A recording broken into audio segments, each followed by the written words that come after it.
After accidentally proving the Aether is real, I go through the portal and am left to survive in the sky dimension. This is Minecraft Tales of the Aether. Starting off day 2, I found this cloud and figured out that I could break the blocks, and it turns out they made me jump really high. They also stopped fall damage, so I figured these would be useful in the future. I noticed the flying cows were very attracted to my blueberries, so I gave them a couple and, well, they made a baby. I was getting more blueberries and I randomly got knocked back by something, and I think it was the snowball from the cloud thing, which didn't seem too bad.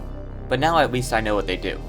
I found this pink ore, but my pickaxe was too weak, and then I finally took down one of these bird things, but they only dropped feathers. I found a new ore I haven't seen before, but it turned out just to be the ambrosium shards that I already had. I then found this sand, which I picked up, and it turned out to be quick soil, and when I hopped on it, I just slid right off.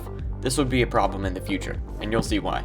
This tree looked really cool, and I tried mining it, but it just dropped the same sky root logs. This flower thing spawned right in front of me, and it turned out it wasn't friendly, so I took it down, and I got some sort of petal. I had a feeling it would be useful for something at least. I decided to test out my theory of stopping fall damage with cloud blocks, and it worked perfectly. Except I had to remember to stay shifted until I got out of the block, and then I was good. I searched around a bit more and found a purple ore, and this one I could mine. I looked at it and it was called Zanite, and it turns out I could make a pickaxe out of it, and this pickaxe did let me mine the pink ore.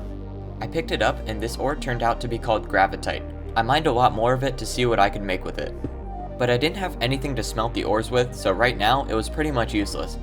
I needed to get off the main island, so I set out to build all the way over. It was risky, but I ended up making it to the other side. And here's where I almost died by sliding off the quick soil. Note to self, do not go on that on the edge. This island seemed to have a lot more zanite, so I mined all of it that I could.